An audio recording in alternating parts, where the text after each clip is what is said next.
Olá, entendedores e entendedoras. Sejam muito bem-vindos ao Entenda Genética. Eu sou a Natácia e hoje nós vamos conversar sobre genotipagem. Será que é o fim? Gente, muitas pessoas acreditam que é o seguinte, que você pega, vai para o laboratório, extrai o DNA e agora hoje nós vamos conversar precisamente sobre dados de microsatélites, os marcadores microsatélites. E você faz sua PCR, genotipa os seus indivíduos, suas populações, e agora eu vou rodar os programas, né, as análises estatísticas, e tudo bem, beleza, vou analisar tudo ali com tranquilidade e tá tudo certo. Isso é intuitivo, porém eu preciso contar para vocês que não é bem assim que as coisas funcionam. Você precisa cuidar dos seus dados de microsatélites, uma vez que você genotipe os seus indivíduos. Como assim? Isso, gente, chama avaliar a integridade dos dados. E eu vou mostrar para vocês hoje quais são os fatores que precisam ser avaliados, por que esses fatores interferem nos resultados dos seus dados, nos parâmetros de diversidade genética, como a gente pode dar um jeito nisso para que a gente busque minimizar esses efeitos e quais são os programas que nós podemos utilizar para ver se esses efeitos existem, porque caso eles existam, nós precisamos considerá-los nas nossas interpretações, beleza? Então, por isso, o título da nossa conversa hoje é genotipagem. É o fim? Você pensa, nossa, eu vou sair soltando foguete, eu genotipei, tá tudo bem. Não é bem assim, não.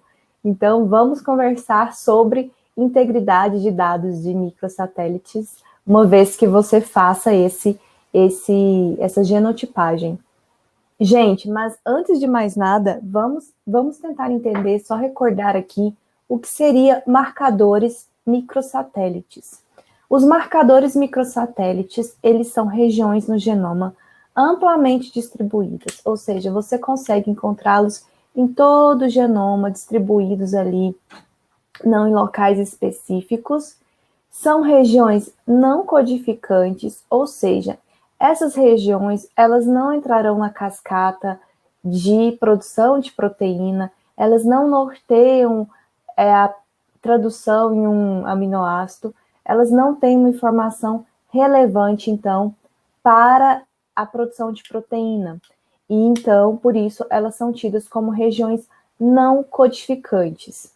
Por isso, são amplamente utilizadas em estudos de genética de populações, aplicadas para genética de conservação, identificação de paternidade, para verificar o fluxo gênico, para avaliar a diversidade genética em algumas populações, para reintrodução, uma vez que você tem esses valores de diversidade genética, você pode selecionar populações para reintrodução em áreas que estão não mais conservadas, né, que não tem mais aqueles indivíduos para manejo, né?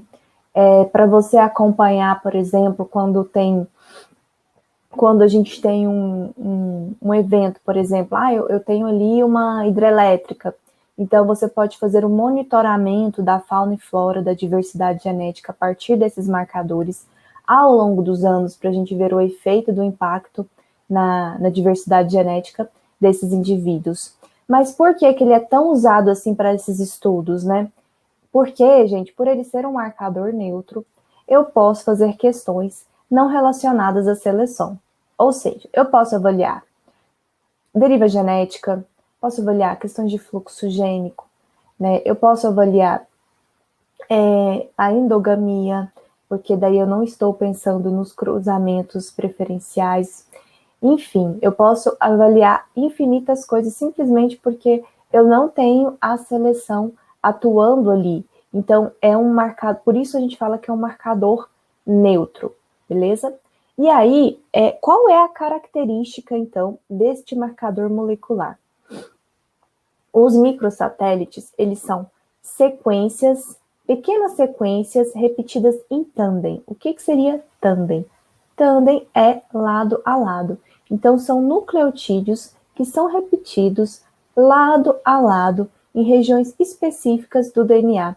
E essa repetição, ela é de 1 a 6 nucleotídeos, tá bom? Por exemplo, aqui no slide, a gente tem um exemplo de microsatélite, mas a repetição, o nucleotídeo dele que se repete é só o T, tá vendo? Ó, então, ele tem vários T's, várias timinas, repetidas lado a lado, e uma região não codificante do DNA. Aí, os microsatélites seriam só assim? Não, lembra que a gente falou que é de 1 a 6 nucleotídeos? Então, por exemplo, a gente pode ter também AC, AC, AC, AC. É uma repetição. Eu estou repetindo adenina e citosina. AC, AC, AC, AC. Eu poderia ter ACT, é um bloquinho, certo? ACT, ACT, ACT e assim por diante. Alguns indivíduos vão ter 2 bloquinhos, por exemplo, de ACT. 3 nucleotídeos repetidos em tândem, lado a lado. Né? Outros indivíduos podem ter 10 repetições desse bloquinho ACT. A gente também tem a classificação dos microsatélites em perfeitos e imperfeitos. E os imperfeitos são quando essa repetição que eu disse para vocês, bem no meio, tem uma quebra desse padrão de repetição por alguma mutação que ocorreu no DNA e depois ela volta a ocorrer. E aí, pensando nesses padrões de repetição, nós também temos os nucleotídeos, os microsatélites classificados em dinucleotídeos, que é o exemplo, por exemplo, redundante, né? Exemplo, por exemplo, mas enfim, AT, AT, AT. É um dinucleotídeo. Por quê? Porque eu tenho repetição de 2 nucleotídeos só. AT, AT, AT, AT. Trinucleotídeo. ATC, ó, 3 nucleotídeos. Depois a nova repetição. ATC, a nova repetição. ATC.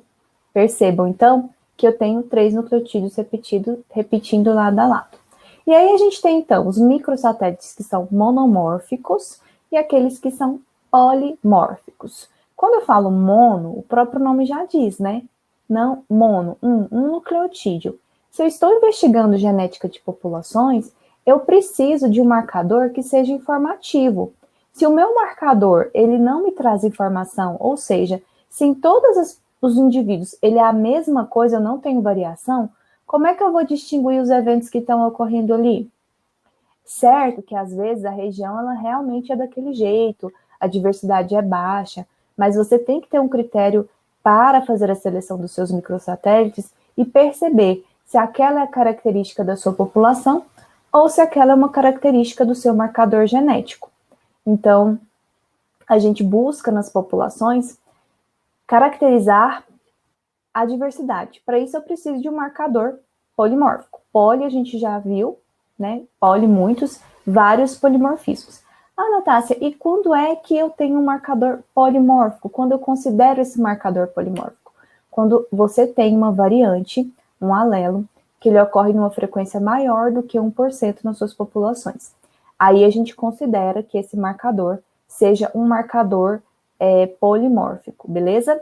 E aí, gente, uma outra característica muito queridinha aí dos microsatélites são que eles têm uma alta taxa de mutação. Eles são altamente mutáveis, tá?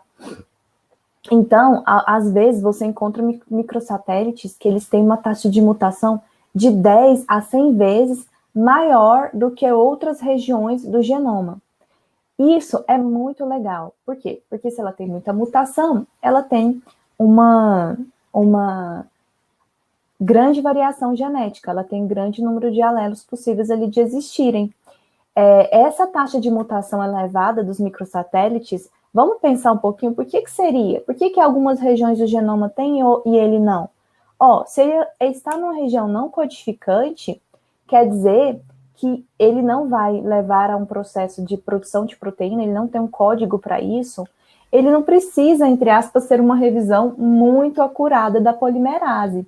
Então, muitas vezes, a gente tem deslizes ali da polimerase e o processo de revisão pela DNA polimerase não detecta esses erros que ocorreram durante a replicação do DNA, e aí esses erros vão para frente. Erros nada mais são do que as mutações. E aí, uma vez que elas se fixem nas populações, nós temos novas formas alélicas. Uma coisa bem legal também do fato deles terem alto polimorfismo, né, serem regiões altamente mutáveis, é porque a gente consegue avaliar fluxo gênico atual. Como assim? Se eu pego regiões no DNA que são mais conservadas, ela tem ali uma assinatura genética, digamos assim, mais estática. Então, eu consigo acessar coisas que ocorreram num tempo mais profundo, talvez lá no quaternário, no terciário, que eu estou falando de 2, 3, 4, 5 milhões de anos atrás. Aí eu consigo verificar o que pode ter acontecido ali. Porque se essa mutação ocorreu há tanto tempo atrás, não surgiram outras mutações, ela ficou ali paradinha, então ela é um registro vivo do que aconteceu lá atrás. Quando eu tenho uma região com alta taxa de mutação, eu não tenho esse registro, eu não tenho essa fotografia, essa assinatura genética do que pode ter ocorrido há muito tempo atrás. Então, essas regiões que têm uma taxa de mutação mais conservada, uma baixa taxa de mutação, elas têm uma fotografia do que pode ter ocorrido lá atrás, um tempo mais antigo da história. Os microsatélites são altamente mutáveis, então, por esse fator, são altamente utilizados também para estudos de fluxo gênico atual, porque aí está mudando o tempo inteiro. Se está mudando o tempo inteiro, eu posso avaliar agora. Por isso que a gente usa e aplica para esses estudos de monitoramento, porque aí eu consigo olhar para a variação da diversidade genética em um curto prazo de tempo. E eu consigo também capturar isso, né? Eu consigo ver o sinal dos eventos antropogênicos atuais nas espécies. Quando eu falo eventos antropogênicos, eu estou falando aqui de interferência humana. Então, eu posso ver uma área conservada, uma área não conservada, uma área urbana, eu posso ver áreas de pastagem. Por isso, também é um marcador muito utilizado dentro da área da genética da paisagem, para você avaliar a interferência das diferentes paisagens na diversidade genética do organismo que você quer estudar. Então, gente, aqui eu tenho duas fotinhas de um gelzinho de poliacrilamida. Quem sabe disso aqui sabe o que é sofrer, né? Então, aqui eu tenho um gel de uma espécie de peixe, Prochilodus, e aqui são marcadores microsatélites para genotipagem desses indivíduos. E aqui embaixo eu tenho um padrão de genotipagem, mas aqui eu já utilizei um software, aqui já foi automático a minha genotipagem, e eu tenho, então, a genotipagem de espécies de planta aqui. Neste caso aqui, ó, do gel de poliacrilamida, é um pouquinho mais difícil, tanto da interpretação quanto da genotipagem, porque para fazer a genotipagem deste gel aqui de poliacrilamida, eu preciso comparar com um marcador de referência, que é como se fosse uma réguazinha que a gente tem, sabe? E esse marcador de referência está bem aqui, ó, essa primeira coluna. E aí, cada um dessas bandinhas tem um peso molecular. E a partir dessa comparação com este peso molecular, eu faço a genotipagem visual das minhas amostras. Alguns programas fazem também, tá? Com a imagem do gel de poliacrilamida. Mas, via de regra, nos laboratórios, eles fazem com a reguinha mesmo, gente. E aí vai vendo aqui, ó. Ah, então aqui tá neste peso aqui, eu tenho um alelo. Então, esse alelo aqui, supondo que aqui seja X, né? Aqui eu tenho X. Aqui Y. Ah, então, ó, ele tá um pouquinho acima de Y. Então, ele é Y mais 1. Esse indivíduo aqui, ele é um indivíduo heterozigoto. Eu tenho 2 alelos aqui para esse indivíduo. E assim, uma coisa interessante, importantíssima dos microsatélites é que eles são marcadores codominantes, ou seja, eu consigo identificar o heterozigoto, que é diferente dos marcadores dominantes, tá? Por isso que aqui eu consegui identificar 2 alelos. Vamos ver se a gente encontra um aqui que é homozigoto. Aqui, ó, este indivíduo aqui, ele é um indivíduo homozigoto dentro da minha genotipagem com gel de poliacrilamida. A outra forma, que é muito mais fácil, mas nem todo mundo tem acesso, é a genotipagem automática. Então, a gente genotipa, e aí você puxa os dados do sequenciador para um programa, E aí, esse programa, ele, de alguma forma, genotipa automaticamente para você, mas você precisa fazer inspeção visual, e eu vou explicar também por que daqui a pouquinho, nesse programa. Então, aqui você coloca para o programa você coloca um bin, a gente chama de bin, qual é o intervalo em que esse seu microsatélite pode existir.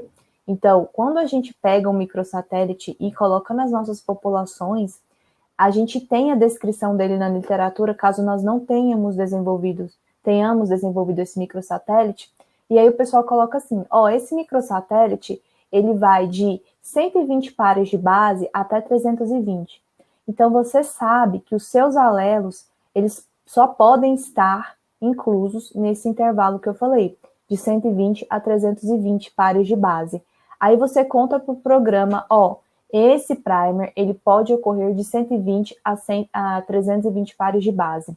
E aí tem um aspecto bastante interessante, que isso vale tanto para o gel de poliacrilamida, quanto para a genotipagem nos programas, que é o seguinte, lembra que eu falei para vocês que nós temos microsatélites dinucleotídeos, mononucleotídeos, trinucleotídeos, tetranucleotídeos, imperfeitos, perfeitos, né? Os dinucleotídeos são aqueles em que eu tenho uma repetição em tandem de dois nucleotídeos lado a lado, por exemplo, diferentes, né?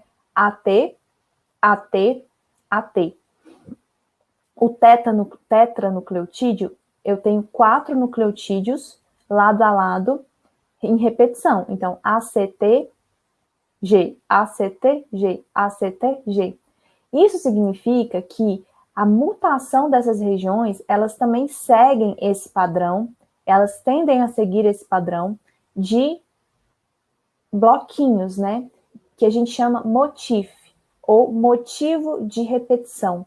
Quando você vê na literatura motif, é isso que ele está se referindo, a esses trechos que são repetidos dentro dos microsatélites. Quando a gente vai fazer a nossa genotipagem, nós precisamos considerar os motifs de repetição, porque se eu tenho um dinucleotídeo, o meu próximo alelo não pode ser, por exemplo, supondo que eu tenho aqui 180 pares de base, e eu tenho um primer que eu sei que ele é dinucleotídeo. O meu próximo alelo para um primer dinucleotídeo não pode ser dinucleotídico, não pode ser 181. Ah, Nath, mas por que não pode ser 181? Porque eu estou dizendo para você que ele é um primer dinucleotídico, ou seja, a probabilidade do próximo alelo dele é 182, porque o motivo de repetição dele é 2. Então, quando você vai fazer a genotipagem, olhe qual é o motivo de repetição do seu primer, que você vai ter uma ideia de qual pode ser o genótipo dele. Nesse exemplo que eu dei, poderia ser 183? Não poderia. Por quê? Porque o motivo de repetição é 2. Então, poderia ser 182, 184, 186, mas não poderia ser 183. Beleza? Então, tenham em mente isso, levem em consideração esse aspecto na hora de você fazer a sua genotipagem. Bom, uma vez que você tem isso, né, se você fizer aqui a sua análise pelo programa, aí você vai ter uma planilha automática gerada lá, mas como eu disse para vocês, a gente precisa conferir cada um desses picos, porque a gente vai ver o que é que altera a integridade dos dados, e infelizmente os programas, às vezes, eles acabam captando de maneira errada qual é o alelo correto. Por essa razão disso, para vocês ficarem espertos quanto ao motivo de repetição. E aí, uma vez que você tem essa genotipagem, você vai, então, criar uma planilha, e aí nesta planilha você vai colocar os seus dados, e aí tem que ser da forma como você se sinta melhor para organizar. Eu, particularmente, gosto muito de organizar no Excel, para mim funciona bem. Então, via de regra, eu coloco no formato já do GenIX, que é um programa que eu gosto de utilizar bastante, eu acho que ele é bem intuitivo. E aí aqui eu sempre coloco o nome da minha amostra, qual população ela veio, isso é extremamente importante, porque você tem que saber qual que é o seu indivíduo, né? Especialmente se você está trabalhando com fluxo gênico, identificação de grupos genéticos, né? Descrição de áreas para reintrodução. você tem que saber quem é o seu indivíduo. Teste de paternidade, então, eu nem preciso falar, né, gente? Aí aqui eu coloco qual é o primer que eu utilizei, e aqui eu coloco a genotipagem do alelo 1 e do alelo 2. Quando eu tenho um homozigoto, ou seja, eu tenho duas cópias do alelo que são iguais no meu indivíduo, eu preciso colocar isso na minha genotipagem. Por isso que nessa primeira linha aqui, que você está olhando, eu tenho 139 e 139. Por quê? Porque esse indivíduo aqui, ele é um homozigoto, ou seja, ele tem cópias iguais no seu genótipo, desse alelo 139. Aí aqui na linha 2, o indivíduo 2, para esse primer, ele já tem o 141 e o 143. Percebam que este marcador aqui, eu já sei que ele tem um motivo de repetição igual a 2. Por isso que você está olhando aqui, ó, ele foi de 141 para 143. 2. Então, ele foi de 139 para 141.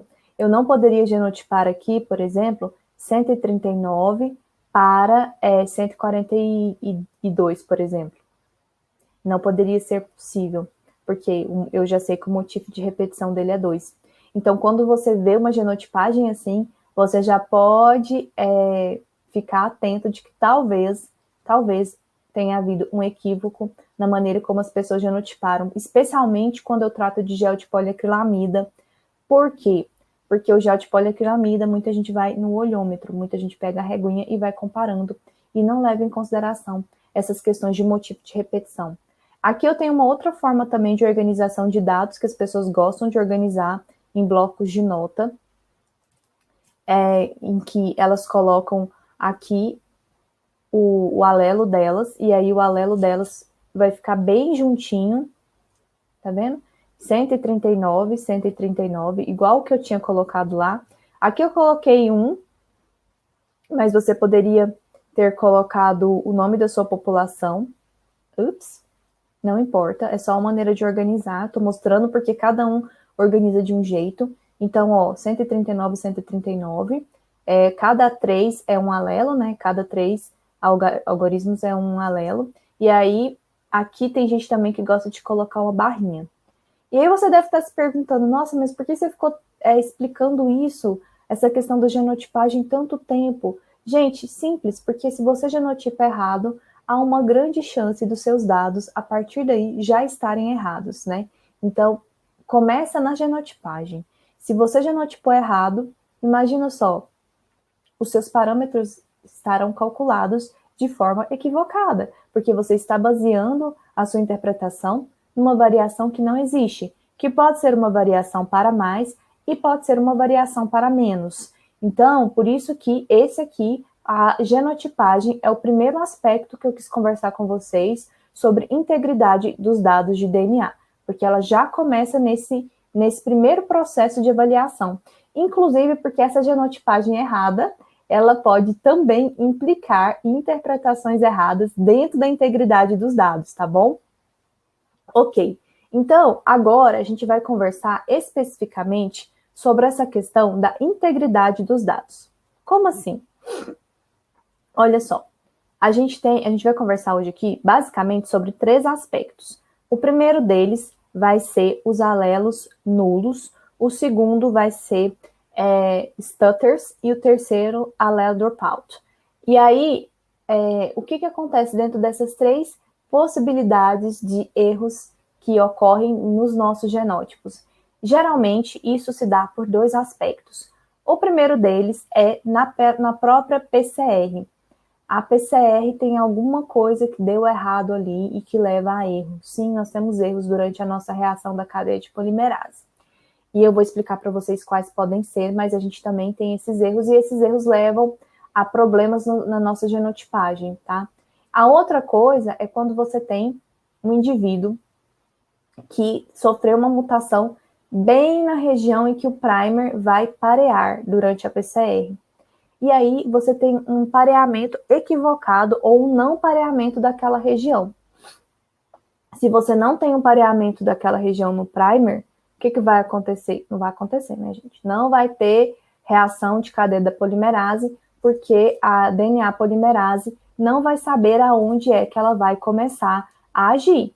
Por quê? Porque ali naquele sítio bem de iniciozinho, onde ela ia ancorar, tem uma mutação. E aí, se tem uma mutação, ela não vai, o primer não vai conseguir ancorar naquela região, porque não vai ter complementariedade. Então, esses são uns dos aspectos que a gente tem para ter esses erros nas nossas análises. Então, começando aqui com a presença dos alelos nulos. Geralmente, a gente sempre vê nos trabalhos, né? Foram estimados alelos nulos, não tem alelos nulos, mas o que seriam, então, esses danados dos alelos nulos?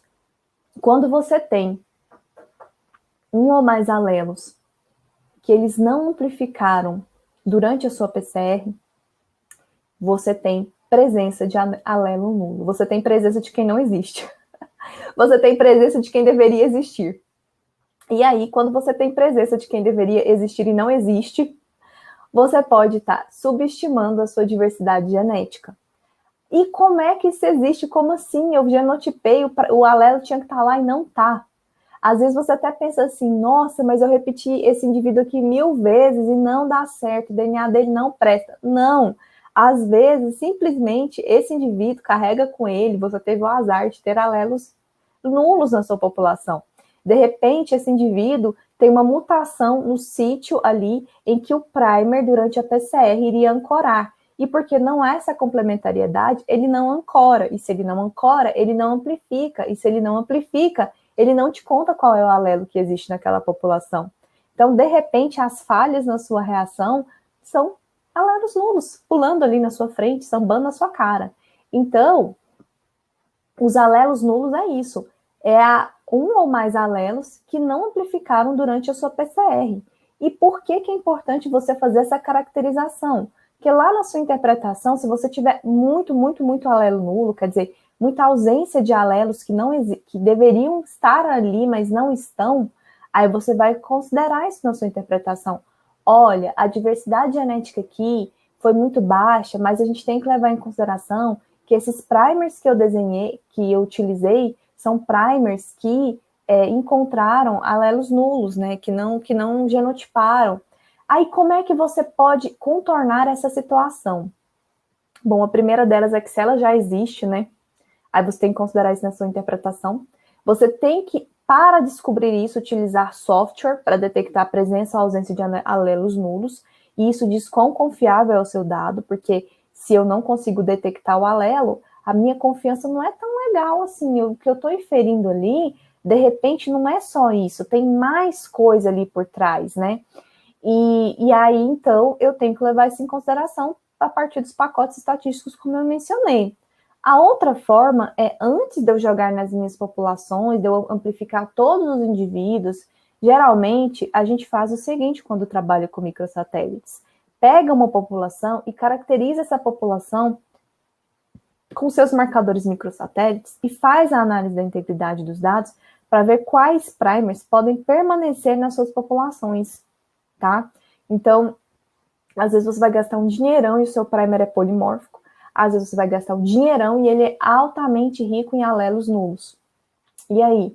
Por isso que a gente sempre aconselha que vocês façam o screening das suas populações, que você analise, caracterize ali pelo menos um conjunto de indivíduos, pega 30 indivíduos e faça a caracterização com esses dados de microsatélites. Então, isso é o alelo nulo.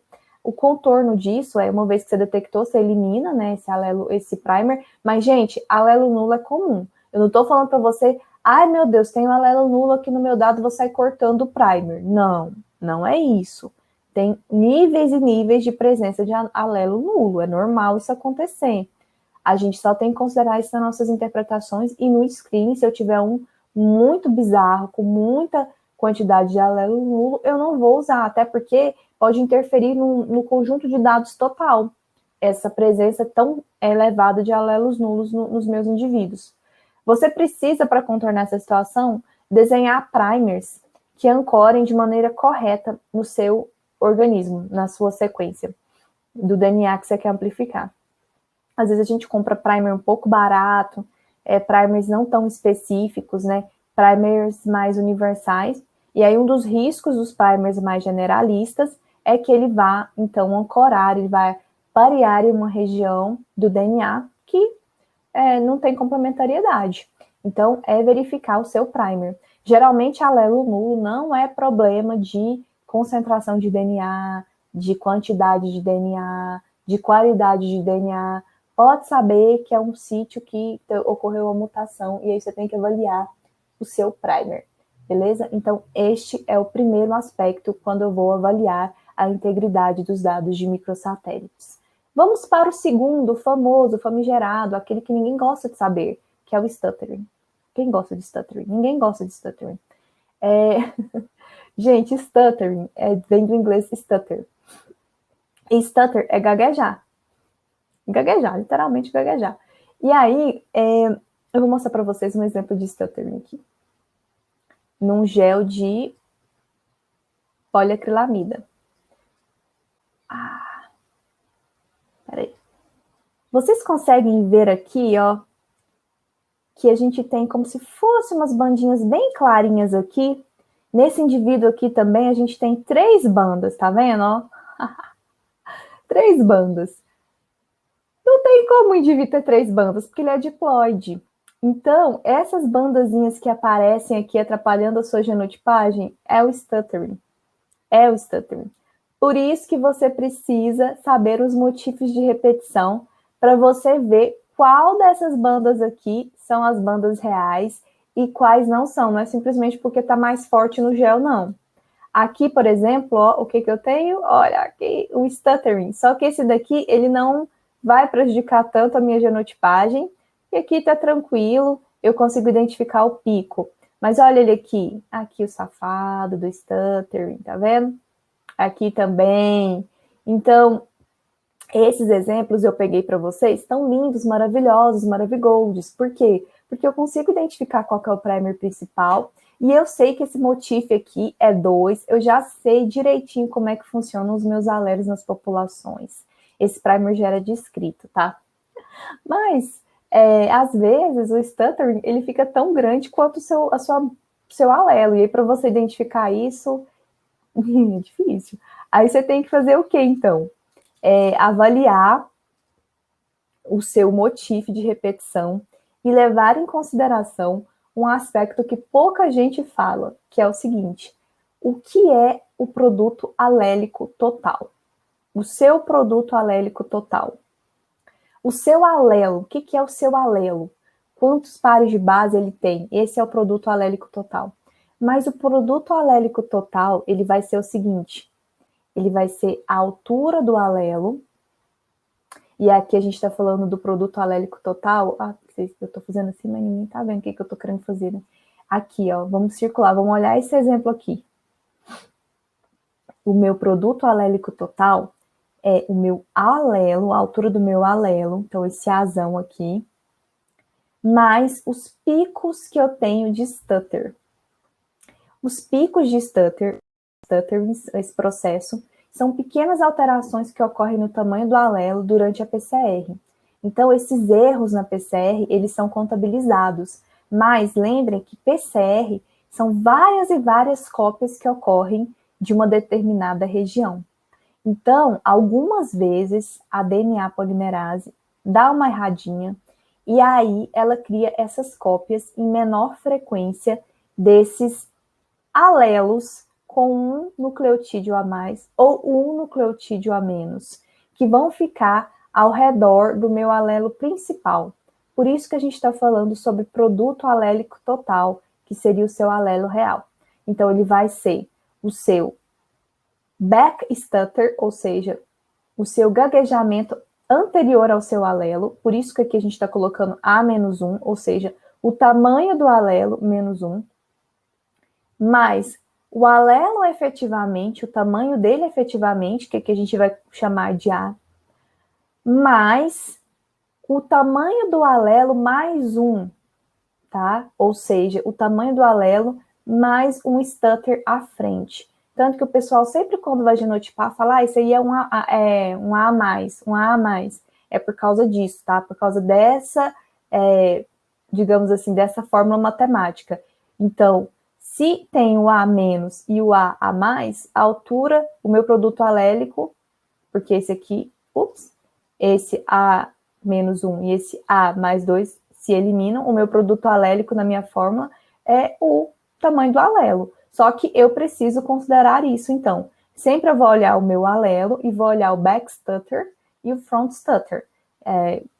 Então, back stutter é o A menos 1, né?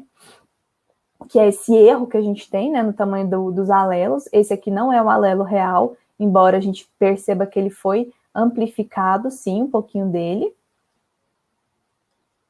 E aqui eu tenho o forward stutter, que é o stutter que vem bem à frente aqui, ó, que é o A, tamanho do alelo, mais 1. Então, assim, nós identificamos os stutters na nossa genotipagem. Então, novamente, stutters, eles são pequenas alterações que vão ocorrer no tamanho do meu alelo durante a PCR, porque há erros na minha PCR. Então, durante o processo de cópias ali da minha reação, alguns fragmentos, eles são copiados de maneira errada para cima, ou seja, um pouco acima do tamanho do alelo real e um pouco abaixo do tamanho do alelo real. Por essa razão, a gente tem que fazer uma boa caracterização dos primers e aí procurar artigos que tenham feito isso com muito cuidado, com muita cautela, para a gente saber quais são os alelos que existem, e nem sempre, óbvio, eles vão conseguir caracterizar tudo, porque eles fazem uma caracterização em alguns indivíduos, então pode ser que a gente tenha outros alelos que não foram descritos lá. Mas se eu considero o meu motivo de repetição e eu já tenho uma descrição dos alelos, eu vou conseguir saber qual que é o meu produto alélico total, porque eu vou saber qual é o meu alelo, e aí eu vou pensar no forward stutter e no back stutter. Então, esse aqui é o nosso segundo aspecto para avaliar integridade dos dados de microsatélites, o processo de stutter ou gaguejamento. É até engraçado quando você fala gaguejamento, né? Você fala, você fica gaguejando, você fica repetindo aquela coisa ali, e não é a palavra em si, né? Então, se eu for falar assim, por exemplo, casa, aí eu vou gaguejar, não falei casa, né? Mas eu gaguejei casa. A palavra efetivamente é casa. Então, esse é o processo nos nossos alelos. A gente tem um começo ali que vai gaguejando, que não vai para frente, que não é efetivamente aquilo, mas é uma cópia imperfeita daquilo, né? Que é o nosso alelo principal, que é o nosso alelo real. O outro aspecto que nós temos dentro do que a gente avalia a integridade do DNA é o que a gente chama de Large Allele Dropout. O que é isso? Gente, dropout do inglês é cair fora, entendeu? É basicamente o seguinte, você tem um alelo grande, large é alelo grande, que caiu fora. Então, durante a minha amplificação, eu tenho a perda de alelos grandes no meu processo de PCR. Os alelos grandes, por algum fator, não amplificam tão eficientemente. Eu vou explicar para vocês os fatores daqui para frente, mas enfim, os alelos grandes, eles não amplificam tão eficientemente quanto os alelos pequenos na minha amostra. E aí você só amplifica alelo pequeno, você vai olhar na sua genotipagem e você vai achar que você está tratando de um homozigoto, quando na verdade ali era um heterozigoto. Então, olha só, como isso impacta a minha análise. Por que impacta a análise? Porque se eu estou considerando um homozigoto e ele era um heterozigoto, eu estou dizendo que a diversidade genética ela é menor do que efetivamente é. Entende? Então, se eu utilizar algum primer que tenha a presença de large allele dropout, eu preciso contabilizar isso, eu preciso incluir isso nas minhas interpretações, porque pode ser que aquela diversidade que eu estou reportando, ou a diferença entre as populações, é maior do que efetivamente eu estimei. Então, basicamente, é quando um alelo, ele não tem um alelo grande, ele não tem amplificação suficiente. Mas a gente não tem só o alelo dropout, nós também temos o dropout mesmo, alelo dropout, que não é simplesmente o alelo grande, é dropout, tipo assim, saiu ali alelo, esse alelo não é amplificado, e isso é diferente de alelo nulo. Como assim, Nath, é diferente de alelo nulo? Alelo nulo é quando você tem uma mutação num determinado sítio, e aí aquele primer, ele não ancora ali. Isso é o alelo nulo. Existe um alelo, mas ele não é nem amplificado. Por quê? Porque eu tenho essa mutação nesse sítio.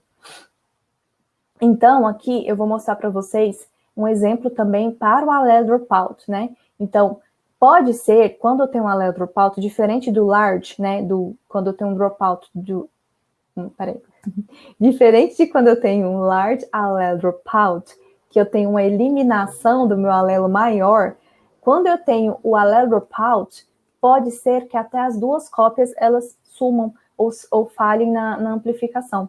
E aí, o que acontece? Se elas falham, eu tenho um missing data. Se eu tenho um missing data, eu não tenho o meu real valor de diversidade. E aqui, eu posso ter sumido, inclusive, com os homozigotos, os heterozigotos, não importa, tá bom?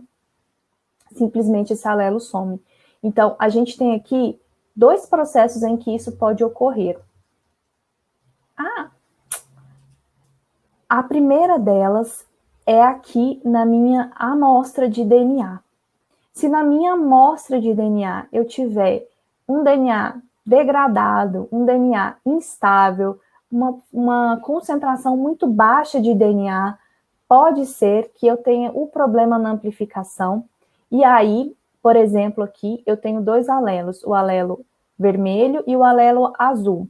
E aí, por conta disso, por causa dessa baixa qualidade do meu DNA, ou então porque eu estou com uma concentração muito baixa, durante o processo de PCR, eu não vou conseguir amplificar esta região aqui. E aí, lá na PCR não há essa amplificação, e aí o que a gente tem de resultado? Um homozigoto falso. Por quê? Porque não é um homozigoto, mas aí ele vai produzir cópias, e somente cópias, do alelo azul. A outra possibilidade é quando eu tenho mutações na extremidade 3' ou próxima da ancoragem do primer, ou seja, da ligação do primer. E aí, então, o primer ele pode ligar, mas ele vai ter pouca especificidade. E aí, na hora de fazer a extensão lá na PCR, eu não vou conseguir gerar cópias dessa região. Então, aí eu tenho novamente a produção de um homozigoto falso, porque eu estou só identificando uma única cópia, quando na verdade eu tinha 2 cópias. Então, porque a PCR não vai conseguir produzir a extensão da fita, eu não detecto ele. Então, a gente tem que cuidar dessas mutações na extremidade 3', ou então próximo da ligação da ancoragem do primer. E aqui, um esqueminha para que a gente consiga compreender melhor essa questão do alelo dropout, né? Ou então, o alelo que pula fora, que vaza, né? Que não vai estar presente. São 3 condições para que isso exista. A primeira é a seguinte: eu não tenho mutação. Não tenho mutação. Tá tudo certo, só que a minha amostra não tá legal, a minha concentração de DNA não tá legal, o meu DNA é muito antigo, e aí ele simplesmente não vai amplificar. Esse é um exemplo. Mas aqui, no primeiro exemplo aqui que ele dá, é quando não ocorre esse allele dropout. É só um modelinho para vocês entenderem. Não tem mutação, o DNA tá legal, você consegue verificar os alelos heterozigotos num balanço perfeito, tá bom? Num balanço equilibrado. Aqui, nessa alternativa B, para que ocorra um cenário de allele dropout, eu tenho uma mutação bem no meio do meu primer, e no sítio, assim, em que a gente vai ter o binding, o acoplamento desse primer para começar a reação de PCR. E aí, não é que você não vai ter uma ancoragem aqui do primer, ela vai ocorrer de uma maneira meio torta, ela vai ocorrer de uma maneira não tão boa, não tão legal. Então, ele vai conseguir produzir algumas cópias, mas não vai conseguir produzir tantas cópias como aqui a primeira fita, né? Em que tá tudo certinho, o primer vai ancorar bonitinho. Por isso que aqui vamos comparar aqui com a figura A. Eu tenho o primeiro alelo 6, aqui o meu alelo 6, está tranquilo, uma amplificação dentro dos padrões esperados, comparado aqui com o nosso modelo, mas quando eu olho aqui para o meu segundo pico do heterozigoto, e aqui a gente chama ele de alelo 8, em comparação aqui com o nosso modelo, que não tem mutação, que está tudo certo com o nosso DNA, ele tem um pico menor, tá vendo? E aí, às vezes, você vai fazer a genotipagem aqui e vai considerar isso aqui um stuttering, porque vai estar com um pico bem menor, quando, na verdade, simplesmente é um allele dropout, ou seja, o alelo está dando tchau para você, ele está pulando. Por quê? Porque no sítio ali de ancoragem do seu primer tem uma mutação, e aí bem no meio, tá? Não é que teve uma mutação total, é bem no meio, ou seja, aqui ele vai começar a ancorar o primer. Por quê? Porque eu tenho especificidade bem aqui, ó. Aí depois no meio dele não tem. Mas ainda assim ele consegue produzir algumas cópias, algumas poucas cópias, e por isso, então, você vê um tamanho menor aqui do fragmento. A terceira opção, para a gente entender o allele dropout, e aí sim aqui ocorre efetivamente, né? Aqui o alelo ainda existe, né? Ele só gerou um imbalance, né? Nos picos, nos pesos dos picos, então não tem um balanço entre os dois picos, entre os dois fragmentos, mas ainda assim esse fragmento é detectável, que a gente tem que tomar cuidado só para não confundir ele com stutter. Aí vem então o processo que esse alelo fala tchau, porque aqui algumas cópias no cenário B falaram tchau, mas algumas cópias foram feitas, apesar da inespecificidade do primer, só que foram geradas menos cópias, por isso que então eu tenho um pico menor. Mas aqui no cenário C, efetivamente, eu tenho uma saída do alelo, que é num caso em que eu não estou considerando qualidade de DNA, eu estou considerando que aqui, quando o primer foi ancorar nessa situação, a gente teve uma mutação aqui na região 3', bem no momento da ancoragem do primer, e aí o primer não conseguiu ancorar nessa região aqui, ó. E aí, quando ele não conseguiu ancorar, ele não conseguiu produzir o alelo 6. E ao não produzir o alelo 6, ele produziu só o alelo 8. E aí, quando você vai olhar esse padrão aqui para genotipar, você vai pensar, nossa, esse indivíduo aqui, ó, ele é um homozigoto. Ele é um homozigoto 8'8", mas na verdade ele era um heterozigoto 6'8". Só que aqui o primer não conseguiu ancorar. Por quê? Porque teve uma mutação na 3', bem no final onde o primer iria ancorar. Então, vamos pensar praticamente assim, quando eu estou no laboratório, como é que eu posso, de alguma forma, minimizar esses aspectos aqui. Aqui a gente tem um artigo bem legal, muito legal mesmo, que eles fizeram testes para verificar como que ocorreria o stutter, o drop-in, o drop-out, como é que isso ocorreria efetivamente, considerando ciclos na PCR, como ciclos na PCR interferem e como a qualidade do DNA interfere também dentro dessa produção. Então, aqui embaixo, ele vai te mostrar qual é o genótipo correto, a gente vai interpretar isso daqui, e vai ver o que ocorre quando eu tenho, então, por exemplo, 30 picogramas de DNA e 31 ciclos de DNA. Bom, aqui, o que eles identificaram foi um imbalance, né? Quando você tem uma diferença muito grande entre os picos dos heterozigotos.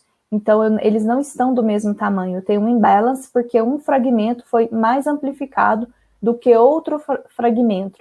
E aí, aqui, o genótipo correto seria 10 e 11, como de fato é 10 e 11. Só que aqui a gente olha e pensa, nossa, pode ser um stutter?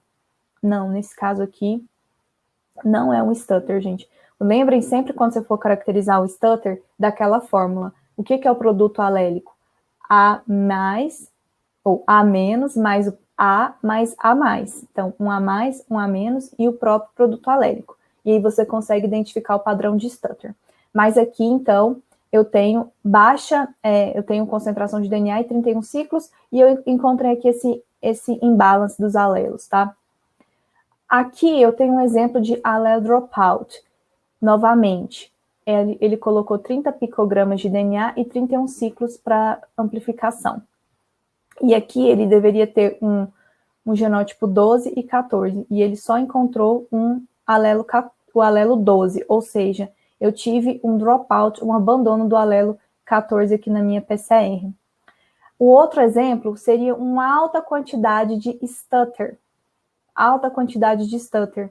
E a gente tem muito stutter quando você tem uma quantidade de DNA muito pequena, você tem uma concentração muito baixa, às vezes a gente extrai DNA e aí você fala, nossa, eu preciso tanto dessa amostra, mas você tem 2 nanogramas de DNA, 5 nanogramas de DNA na sua concentração final de PCR.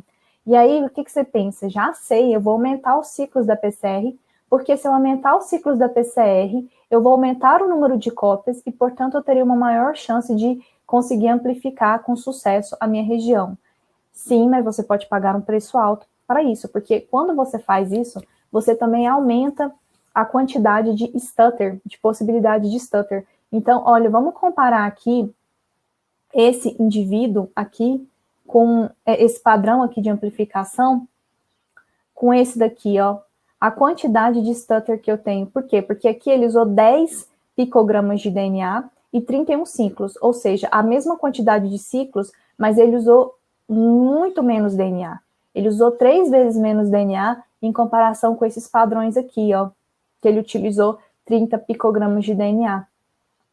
E aí aqui o correto, o alelo correto seria o 12 e o 13. A gente pode perceber que o 12 e o 13 ele tem uma altura muito próxima. E aqui é o pico de stutter. Então eu tive 64% de pico de stutter em comparação com o meu alelo.